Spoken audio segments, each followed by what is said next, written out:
आदरणीय अरविंद जी, आदरणीय कपिल सिब्बल साहब, आदरणीय दिग्विजय सिंह जी, डेरेक ओब्रायन साहब, संजय शर्मा जी, साकेत गोखले जी, संजय रावत जी, सबसे पहले तो मैं इस किताब के लिए आपको दिल से बधाई देना चाहता हूं कि आपकी बहादुरी की बातें लोगों तक पहुंचेंगी इसके माध्यम से।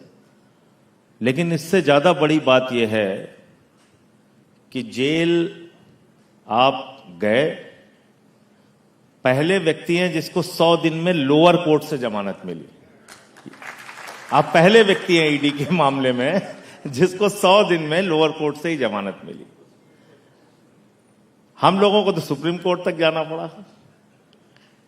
लेकिन उससे ज्यादा बड़ी बात यह है कि जो इनकी मंशा थी कि ये लोग ज्यादा बोलते हैं, इनको झुकाना है, इनको डराना है, वो काम आपने नहीं किया। निकल के और मजबूती के साथ आप बोलते रहे, इसके लिए विशेष रूप से बधाई। मुकदमा क्या था साकेत गोखले पे? 500 रुपए के भ्रष्टाचार का। कोई जानता है इस देश में? 500 रुपए के भ्रष्टाचार का। मुकदमा क्या था संजय रावत पे? मुकदमा यह था कि इन्होंने अपने दोस्त से बैंक के खाते में लोन लिया और उसी पैसे को वापस किया।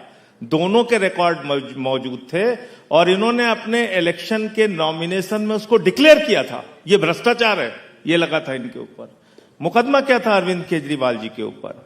मुकदमा इनके ऊपर यह था कि इन्होंने भ्रष्टाचार किया एक्साइज पॉलिसी में, जिस एक्साइज पॉलिसी से दिल्ली को फायदा हुआ, ज्यादा रेवेन्यू आया। मुकदमा यह था इनके ऊपर कि एक मैं बैनर भाजपाइयों का देख रहा था जो अरविंद जी के खिलाफ प्रोटेस्ट कर रहे थे, तो उसमें लिखा हुआ था 1,29,000 करोड़ रुपए का शराब घोटाला। कुल दिल्ली का बजट है 70,000 करोड़ रुपए। तो कुछ भी खबरें चला रहे हैं। और सबसे ज्यादा पीड़ा यह नहीं कि ठीक है नरेंद्र मोदी राजनीतिक प्रतिद्वंदता दिखा रहे हैं, वो हमसे नफरत करते हैं या उनके मन में हमको लेके गुस्सा है, वो केजरीवाल जी पे मुकदमे करना चाहते हैं, जेल भेजना चाहते हैं, चलो ठीक है। लेकिन सबसे ज्यादा कष्ट की बात यह है कि जिस तरह से गोदी मीडिया लगता है आपके पीछे, मतलब वो उसका बस चले तो वो कोर्ट बन के फैसला ही सुना दे कि भाई इनको तो तुरंत फांसी चढ़ाइए, इन्होंने सारा भ्रष्टाचार कर रखा है। 1 रुपए की बरामदगी अरविंद केजरीवाल जी के घर से नहीं हुई। 1 रुपए की। कोई जमीन के कागजात नहीं मिले, कोई पैसा नहीं मिला, कोई सोना गहना नहीं मिला, लेकिन अंदर जेल में डाल दिया।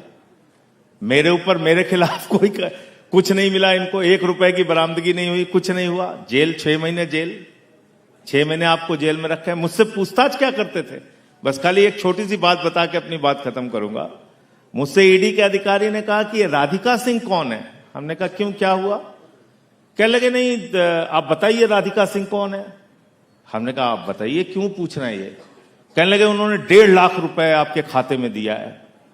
तो हमने कहा राधिका सिंह जी वही हैं जो आज सुबह आप मिल के आए हैं, हमारी मां 75 साल की, जिनसे आप सुबह मिल के आए हैं। और उन्होंने, हमारे पास पैसा नहीं था अपने इंश्योरेंस का पैसा जमा करने का, तो अपने पेंशन के खाते से 1.5 लाख रुपए मेरे खाते में ट्रांसफर किया। मैंने कहा आप मेरी ईमानदारी की जांच कर रहे हैं कि भ्रष्टाचार की जांच कर रहे हैं?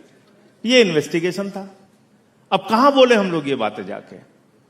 लेकिन सबसे बड़ी बात यह है, सबसे बड़ा तमाचा अगर अभी तक लगा है पूरे ईडी की इनकी कार्रवाइयों में, तो वो लगा है अरविंद जी के मामले में।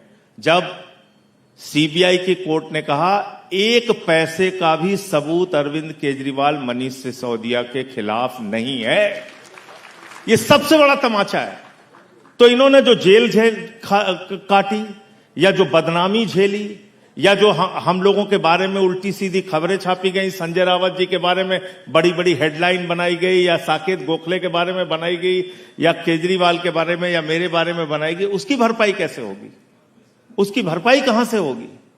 नहीं हो सकती। तो ये मनोबल गिराने की पूरी कवायद थी, आपको झुकाने की पूरी कोशिश थी। लेकिन मैं फिर बधाई देना चाहता हूं इस बात के लिए कि हम झुके नहीं, और जब तक जीवित हैं झुकेंगे नहीं। चाहे जितना अत्याचार आपको करना है कीजिए, उससे कोई फर्क नहीं पड़ता। जय हिंद।